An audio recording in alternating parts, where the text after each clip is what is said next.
Ce qui nous distingue aujourd'hui par rapport à d'autres pays, c'est vraiment le savoir-faire.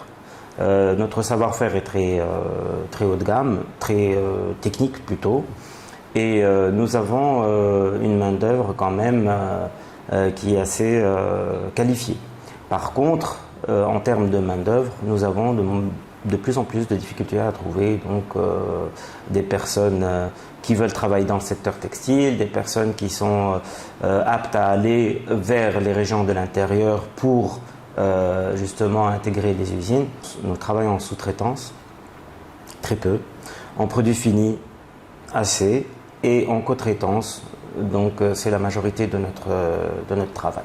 Comme on le sait, il y a vraiment une baisse un tout petit peu dans le monde, dans tout ce qui est vente de produits textiles. Les gens achètent un peu moins parce qu'ils préfèrent avoir quelque chose de plus durable, donc qui dure dans le temps, et ne pas vraiment s'orienter vers uniquement la fashion. On voit que les marques de luxe ont subi des baisses importantes.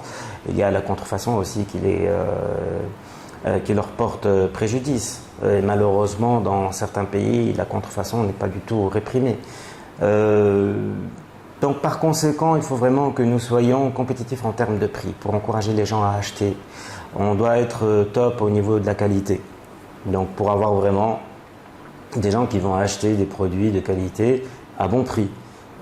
Et surtout la réactivité. Donc ce qui distingue la Tunisie par rapport à ses concurrents, c'est vraiment la réactivité pour être proche, rapide, efficace et surtout flexible. Donc en termes de période où les articles en Asie n'arrivent pas à être livrés en Europe rapidement, la Tunisie doit être là pour vraiment satisfaire la demande et donc prendre un tout petit peu une partie de ce marché qui est quand même assez important.